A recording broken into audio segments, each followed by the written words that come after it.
Yeah. And this is a good chance that it's not about the commemorate, it's not about the anniversary, but really this is a call for the attention from the government of Canada. As a Canadian is one of the signatory who signed on that peace agreement, and as we know that the Cambodian illegitimate government has been violated and like they never respect to the core value of the peace agreement. So what we've been doing in that time, I remember that was on the 22nd of October, because on the 23rd is on Monday, so we cannot organize on Monday. So we did it. No, we organized on the 21st. Actually, sorry about that. It was on the 21st. It was Saturday at the weekend, and quite a big crowd over there that we show up to the government of Canada in front of the Parliament Hill to show that we are still following up, and we need your help to support and to really apply the peace agreement into effective. Otherwise, right now, the human rights and democracy has been completely violated by the government. So we call for your support in this matter, because right now we are working so hard to go around with other signatories around the world to bring the attention that please come and join hand with us to bring back the contents of a peace agreement into practice and into apply to the people of Cambodia. Thank you, Lukpu. For this rally, do you remember how many people show up? Like 300 or 400 people that really started. Yeah, as far as I remember, it's about more than 300 people from Toronto and also from Ontario province, and also mostly they're from Montreal, that they are closer than us, so they have more people there. But anyway, like we have not that big crowd, but it's big enough for us as a Cambodian community. It's big enough to show the unity, to show the support that we have this rally to bring the attention of the government or of the Canadian government to see that we are demanding, we're seeking your support. We really need it. Now, going back to the Paris Peace Accord, it's been 32 years, and we all know that the government of Cambodia does not celebrate Paris Peace Accord. Basically, they don't have the Paris Peace Accord on their calendar, or have a day, what we call National Day Off in Cambodia. I think yeah, you're right. You're right that like this is going to be our last 2 weeks. It was the 33 years of the anniversary of the peace agreement that was signed when we count back to 1991. So it has been there for such a long time. But the main point that I really want to bring to the attention here with all listener or audience here, that you are with us, I want to take this opportunity to thank to the government of Canada that have been one of the mission that they've been supporting the United Nations transitional authority to Cambodia by that time, and they have assisted us with there are two different what is like a component. The first lot we are talking about UNIMIC, which is like more like an armed force to go and settle down the ceasefire and the arrangement of the army and stuff like that. So by the time there were about 270 armies from Canada that sent to help in that part in Cambodia to take what we call that peacekeeping, and by that cooperation or by that effort, at least we recognize that there have been a lot of meaningful from the Canadian people, and we also know that like at least one army has been sacrificing her life during those times. So this is really the admire that we have to thanks for Canadian people and the government too, and also the sacrifice that those people have been making for Cambodia in order to bring peace to the people of Cambodia. It has been forgotten. So this is the thing that I say, okay, let's come together, join hand with it, because all the effort that United Nations has been put into account for helping Cambodia to what do we call like a transforming peace, and also expecting a long-term development and bring back the democracy and human rights, as what it has been mentioned in the core content of the peace agreement. And during those 33 years, it has been completely forgotten. That's why we say you cannot forget it, because this is the international treaty, and every article, the people of Cambodia are counting for that. we are waiting to see when will be happening and how could you help us to make it happen, because the thirst or the needs or the hungry of rights and freedoms are still there, and the violation is going on and it's going worse. That's why we have this channel in English language. We hope that at least we can communicate to you that we need your help, not just only Canadian, but also the other government who have been signing the signatory, and also those who are not signing but who can see the value of democracy and human rights. Please join hands with us and go along with us to help Cambodia. We are stuck in the middle of the dictatorship right now, so please join us. Lupu mentioned a lot about Paris Peace Accord being bringing democracy, but basically a road to a peace, lasting peace for Cambodia. When we're talking about lasting peace, we're talking about democracy, we're talking about human rights in Cambodia. For our youth that have not known about Paris Peace Accord, that we already celebrated 32 years already, the Paris Peace Accord also created the Cambodian constitutional. That from that and the Paris Peace Accord talk a lot about democracy, human rights. When we talk about democracy, about freedom of about elections, about respect of human rights. Right now, we're talking about 2023. We know that CNRP political party been banned in Cambodia, CNRP, and in 2023, CLP also banned from elections.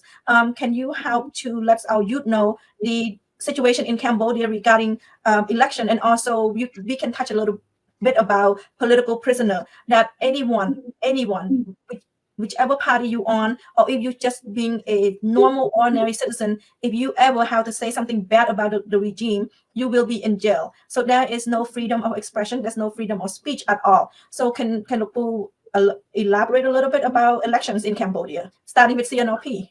Yeah, well, yeah, like I just want to catch the part that you mentioned about like when people are talking bad about the government, they will be arrested or detained or whatever they say, but not in that content. For me, I would like to rephrase that like we are, or anybody do not need to talk bad about the government because they're doing some bad thing, and people tell the truth.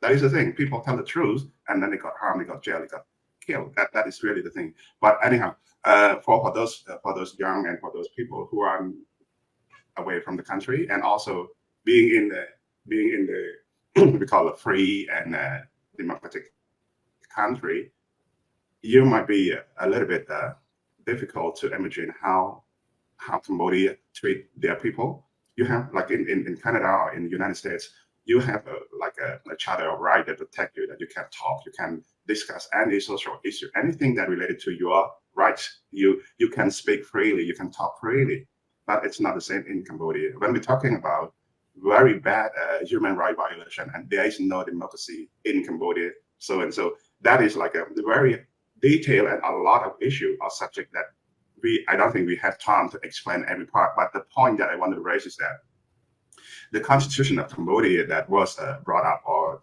what is it, like the adoption from the content or the core of the peace agreement, because the peace agreement is really a bundle of a package for a new structure of like we call governing structure, because like in Cambodia for many years we've been through we call civil war, or like a very long what is like a period of time from the Cambodian we call civil war, but after that there is not a civil war, but they call it civil war, but there is an invasion war from other country that they come in with the troop and take over Cambodia, and they set up the puppet government to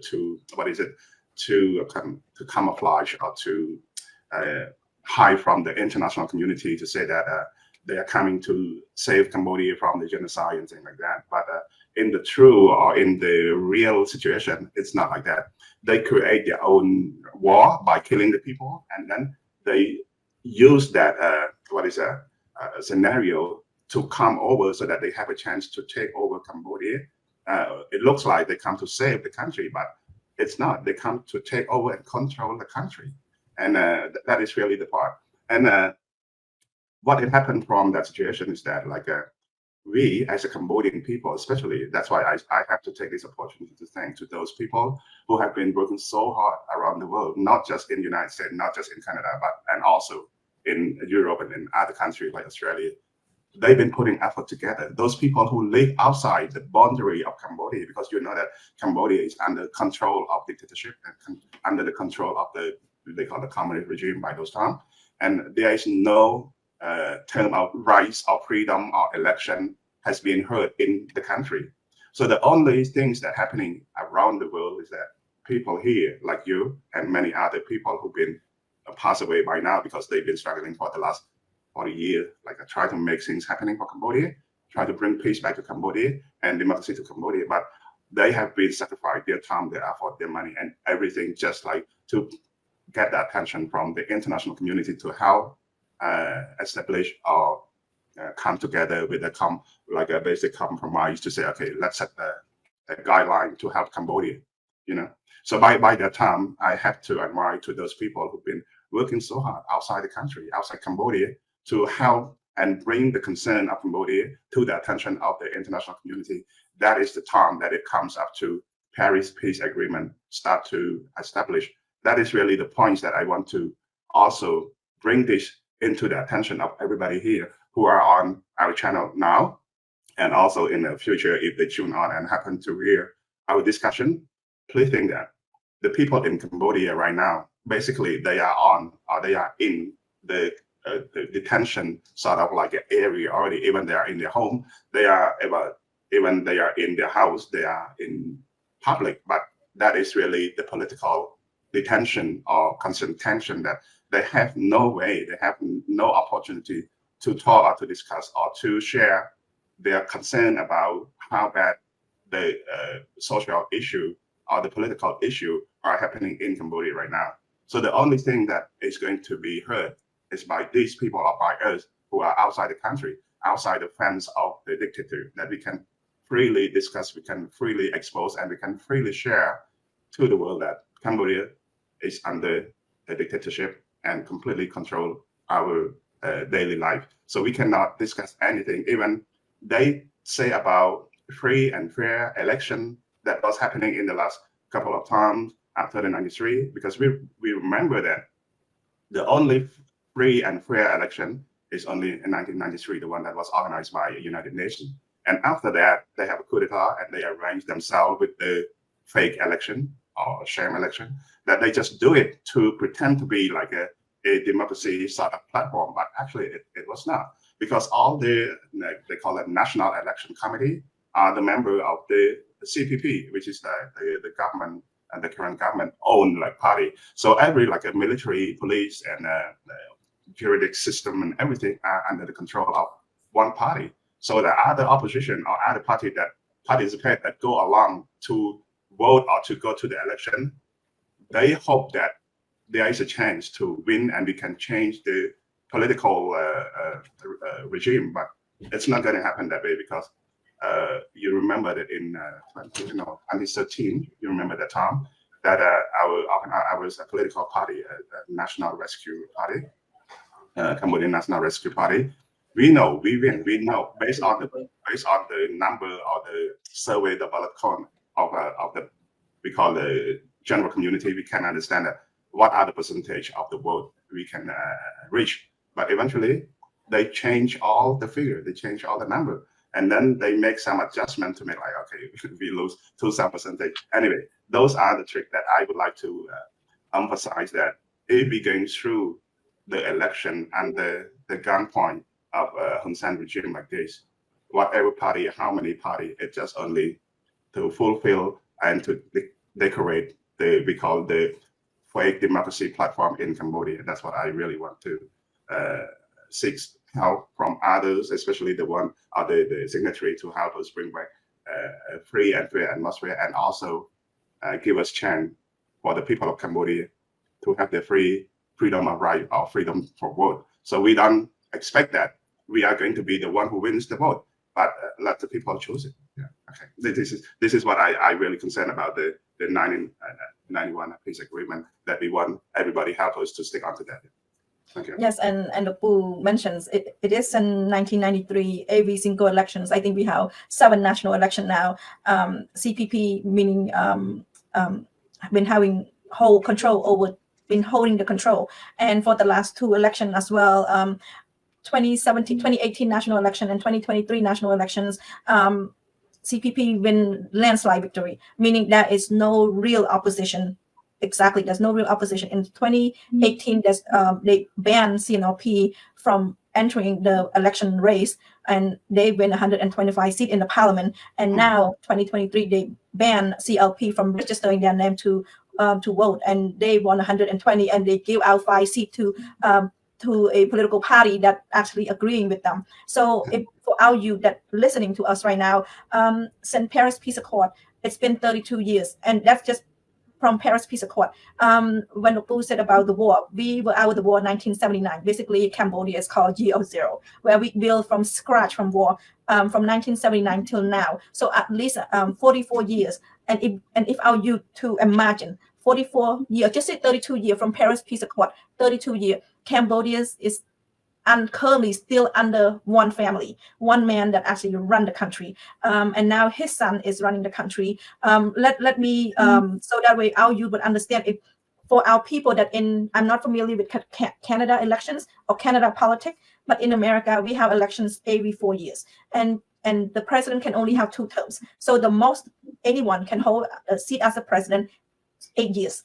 For Cambodia, for the last 32 years, you see one person. So a person born in 1993 till 32 years right now, they 32 years, they only see one man. And if someone like me that I see a man and now I see his son, so it's the same last name, and that is very unfortunate.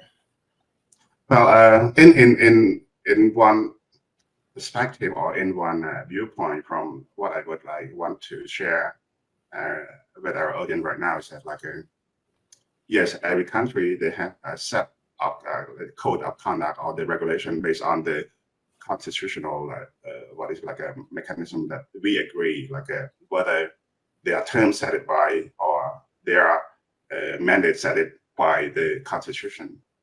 Anyway, in Cambodia, it's different from other country in the West. In the West, they have some term like a 5-year, 4-year based on their state of constitution. But in Cambodia, we did not limit that, which means anybody can hold their position as far as the people elect or as far as they get elected.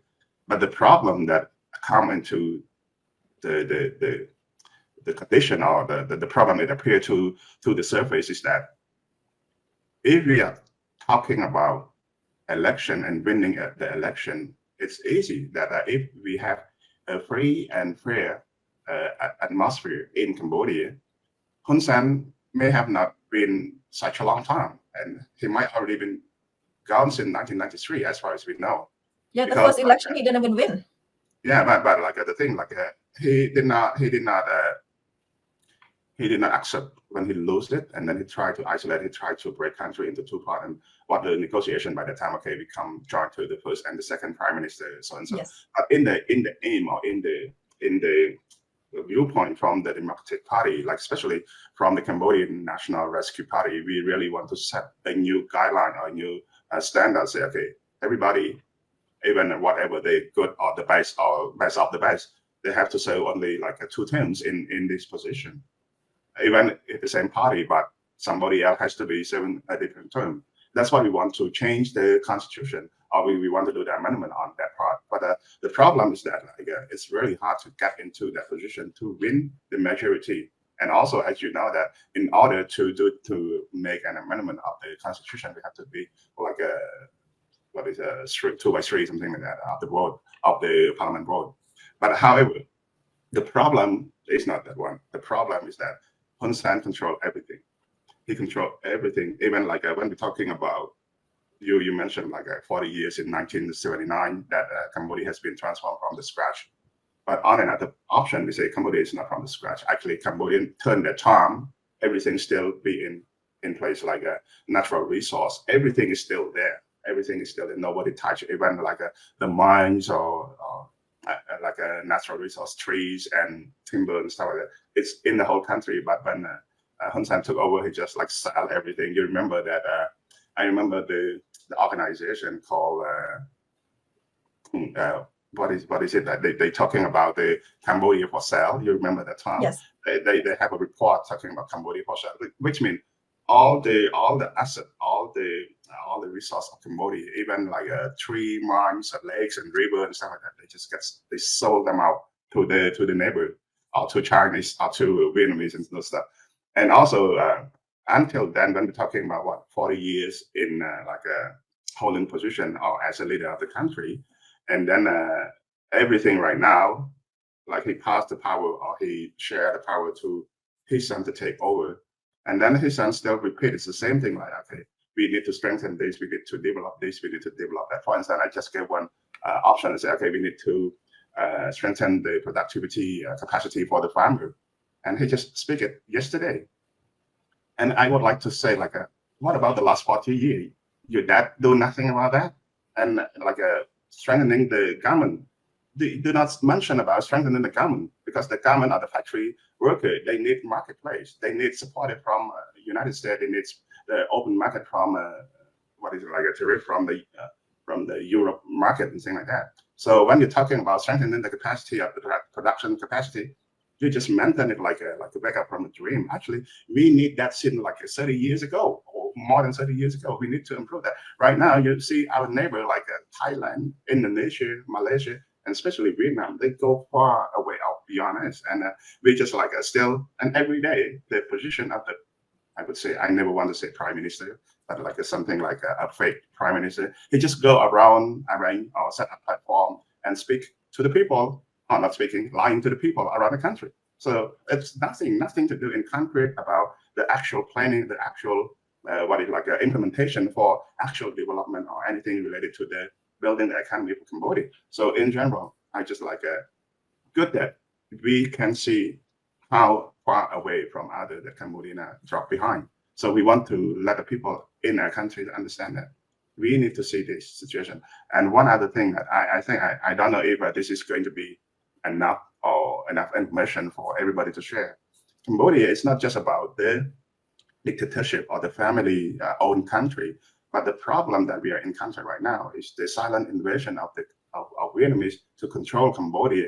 All the, we call it administrative, controlled by Vietnamese, and we call development policy is controlled by the Vietnamese expert, and also the diplomacy, even the foreign diplomacy and everything are set the rule or guided by Vietnamese. And also right now, I think they made some amendment of local law to allow foreigner to buy fixed asset, to buy land, to buy everything in Cambodia freely. So which means like Cambodian people, they are very poor right now. They can sell everything. And the Vietnamese, they are very rich. They can buy everything from Cambodia. They buy the farmland, they buy village, they buy bridge, they buy river and everything. So the government will sell it to those people. And eventually it will be under the control of those business people or the Vietnamese behind people. That's what I'm worried about. Yeah.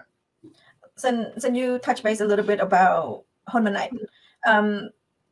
I know he been in power for, I believe, a little bit over 2 months, and the international community, from what I read, is hoping that this man that got a Western degree gonna change Cambodia. They are hoping for a better Cambodia. Please don't hope that. I hope that at all. We know that he got a West Point for a degree from West Point, a master degree from England, a doctor degree from England, in economy. But at the same time, what do you say to people that give hope to him, for the international community that think that he's the new hope, he's the new person that have the democratic value because he been educated in Western community or Western country? What do you tell those people? Get a clue? Get a grip? Well, yeah, would be nice if those people they hear from us as a people of Cambodia, we understand it. And especially I would like to emphasize that the mindset of the people, we don't really say like whatever education level they are and what background they from. But when they have a mindset of a negative or they say like a step on power, and then they just don't care whatever. And especially when he come from West Point, he might have a lot of understanding how to manipulate something like that, like to hide the trick, so that people may not see what has been happening. We call under the surface. So it looks like silent or gentle, but underneath all this is very, very bad in Cambodia. And a lot of talking about Hun Manet to the people of Cambodia right now is like he seemed to read the script from his dad, like he read everything and he said everything exactly the same what his dad is doing or has been doing, but in actual action, he does not has any understanding of leading or managing this country at all. So that's like when you mentioned something like we hope that Hun Manet may be key for change or going to a different direction. I say no, it might be yes, but it changed into the worst direction. Where Hun Manet or where Hun Sen, he might be like straight killing the people, directly hit, but Hun Manet, he has a subtle way or a soft way, but kill more. That's what I'm thinking. That's what I got a feeling right now that a lot of people are suffering from the dirty trick that Hun Manet is using to kill his own people in a gentle way, like we call killing people without dropping a drip of blood, something like just dried up, you know. And the first step that he come in, he said he will improve, like he has a 6 priority mandate or 6 priority policy for improvement immediately. And he just talking the same thing, like improve the healthcare, improve the income, improve the employment. He just said that how can you improve healthcare without just like a 2 or 3 weeks?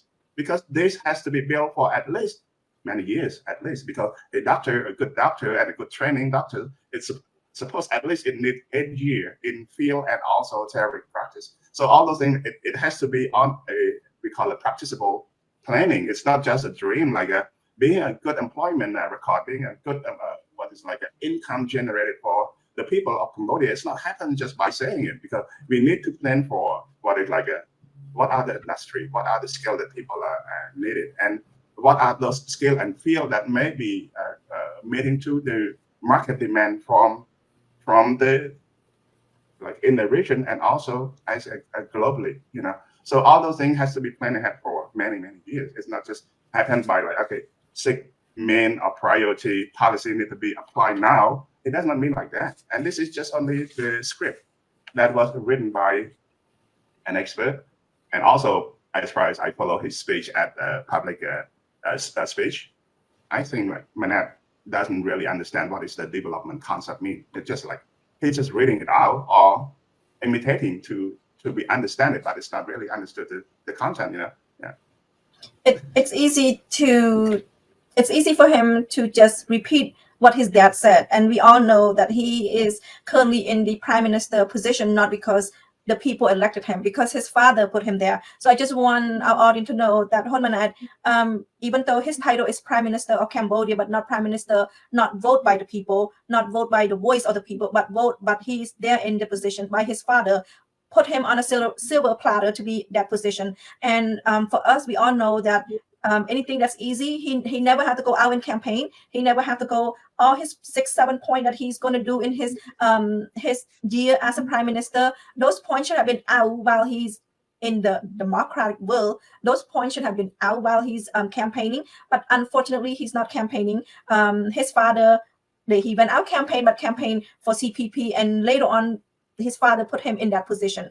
So now we all know that from father to son, that's how Cambodia is running right now. And it's very dictatorship. And when we're talking about the Paris Peace Accord, we're talking about democracy, we're talking about human rights. From having democracies and human rights in Cambodia, Cambodia received EBA, nothing but from the European Union. So that means the job for our garment worker, anything that we export from Cambodia to Europe, it's tax-free, except we don't export that. But anything that we export, and also the same thing with America, we call GSP. But unfortunately, because the regime does not have democracy in Cambodia and does not respect human rights regarding the same thing, ban CNRP from elections, put CNRP President Kum Sokha in jail, I think 27 years house arrest. Many of our political prisoners in Cambodia from CNRP still in prison, unfortunately, for voicing their opinion, for being a political person, political activist from CNRP. Recently, CLP being banned from putting their name on the ballot, and also many CNLP political activists, CLP political activists are currently in jail. So the deteriorating of democracy, deteriorating of human rights. So after CNLP were banned from elections, the EBA withdraw 20%. So from that, and we know the economy situation in Cambodia right now is really worse. We can look at one is tourism sector. It's very quiet. Cambodia, China have helped Cambodia build a airport in Siem Reap. Unfortunately, probably 2,000 guests coming each day. That's what they report. We don't know the actual number, but still quiet. And that is a very sad situation. And also, Honmanite, every other day, he would go to garment factory, and he would give a speech. My suggestion to him is stop speaking and start giving an well plan of how he's going to recover the economy. He having a PhD in economics. Unfortunately, we haven't seen it yet. For the last, I believe, over 2 months since he's been a prime minister, nothing. And look, if you, I know you probably have friends, how many people you know about Cambodia economy, current economy. Can you help to describe the current economy? And also, we have so many migrant workers from Cambodia to Thailand because they could not find job in Cambodia. There's no job in Cambodia, that they have to cross the border, sometimes illegally, to Thailand and work a job that Thailand does not want to do. Thai people does not want to do. Well, yes, like definitely, I could share a lot about that, especially related to those economy situation in Cambodia. Like as Lena said, that there are a lot of options, there are a lot of choice that the government can do it, but the thing is like they choose not to do it. That is the thing.